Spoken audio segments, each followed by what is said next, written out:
Superintendent Gavon here with Superintendent Bedtime Story, and today is a beautiful story we get to read.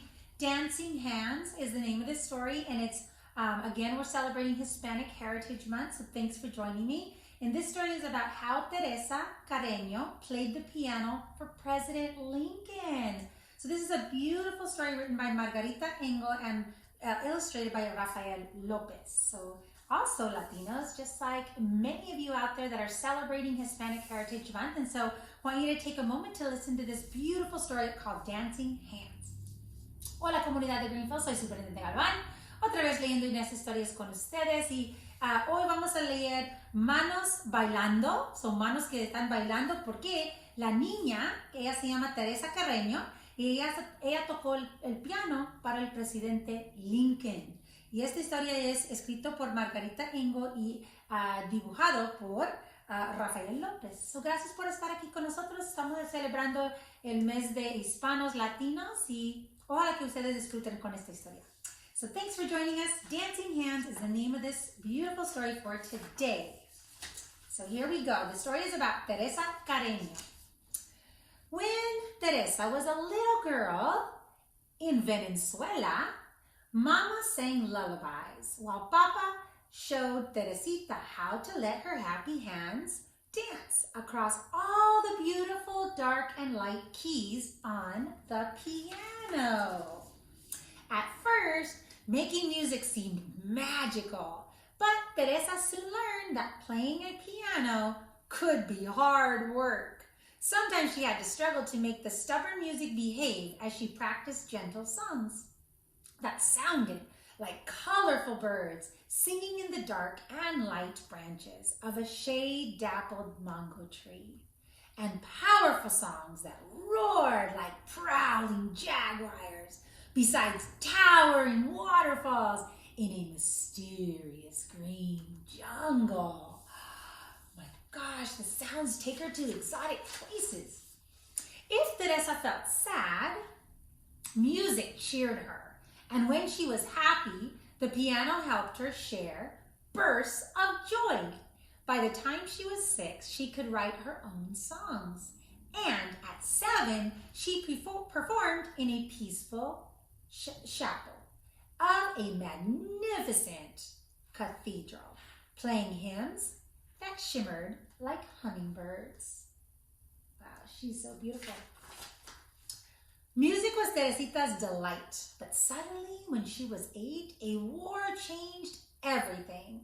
Guns blazed, swords flashed, and poor Papa had to rush the whole family down to the seashore and onto a ship into a storm where winds howled, where waves rolled, where barrels tumbled, ropes snapped, and clouds bucked and kicked across the wild sky like angry mules.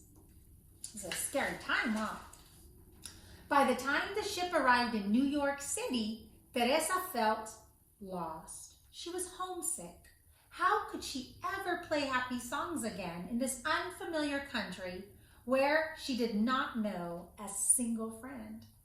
Few people spoke Spanish, and all around her, curious strangers stared and whispered when they looked at her, as if her whole family belonged in a museum of oddities.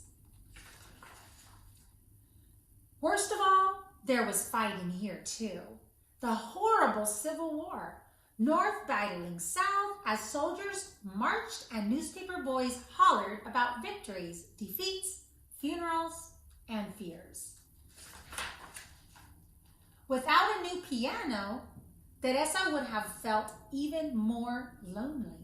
But soon she discovered that wherever one is, some people are friendly, drawn together by songs. Musicians came to her home, playing along while they listened to the dazzling notes of her dancing hands.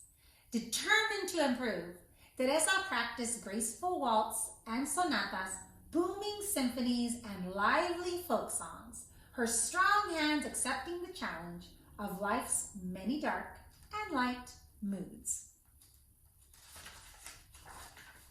People began to call her Piano Girl.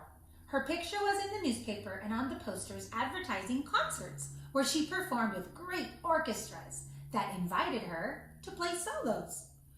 Teresa triumphed into enormous theaters where citizens and children clapped and cheered while her parents stood up and tossed roses.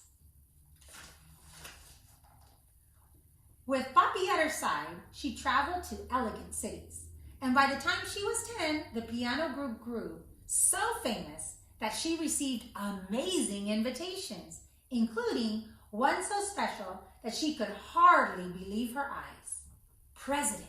The President, Abraham Lincoln, wanted her to play for his whole family at the White House. Whoa! But the country was still at war. So Teresa arrived in Washington, D.C. at the time when freed slaves were signing up to be soldiers. The injured moaned and the nurses groaned from the sheer weariness of caring for so many fevers and wounds. Not long ago, the president's young son had fallen sick and had died. Men argued about battles lost, battles won, speeches made, victories delayed. Teresa began to worry. How could music soothe so much trouble? Poor Abraham Lincoln. Teresa hoped she could entertain the president, his grieving wife, and their 2 surviving sons. Her fingers might stumble to the rhythms emerging, too slow or maybe too fast. But Teresa was brave, and she believed in trying her best.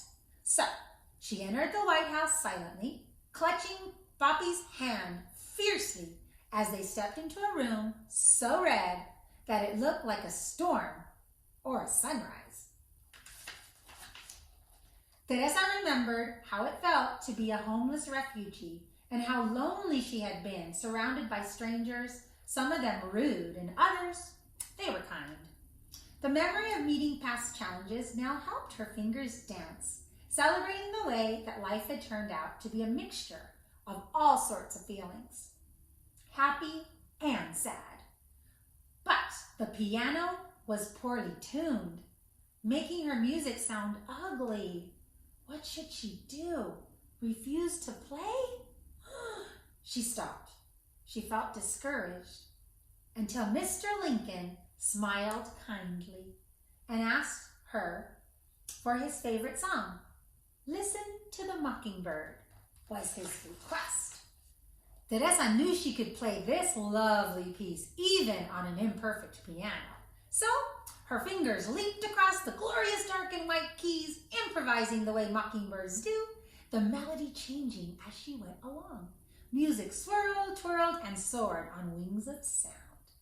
The president listened quietly to the notes that rose, swayed, rippled, and dimpled, like a bird in the blue sky above a green forest.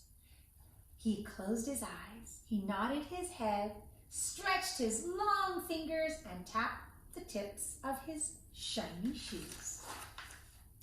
When the joyful song ended, Abe Lincoln stood up and clapped, smiled at the piano girl, who smiled too, because she knew that her music had brought comfort to the grieving family, at least for one brief, wonderful evening of dancing hands. From then on, Teresa felt certain she would always be bold enough to share her music, her musical courage, anywhere in the world, simply by letting her fingers travel across all the beautiful dark and light moments of hope. And that's our story for today. How beautiful is that? She had a beautiful talent of playing the piano. So if you have talents out there, and I know you do, whether it's music or art, you want to do it because you want to share it with other people. And look at how wonderful she made the president feel after something horrible happened in their family. So thanks for joining me today. Again, celebrating Hispanic Heritage Month. Can't wait to read you more stories this week. And with that, I wish you a good night. Sending a great big bear hug from our family to yours.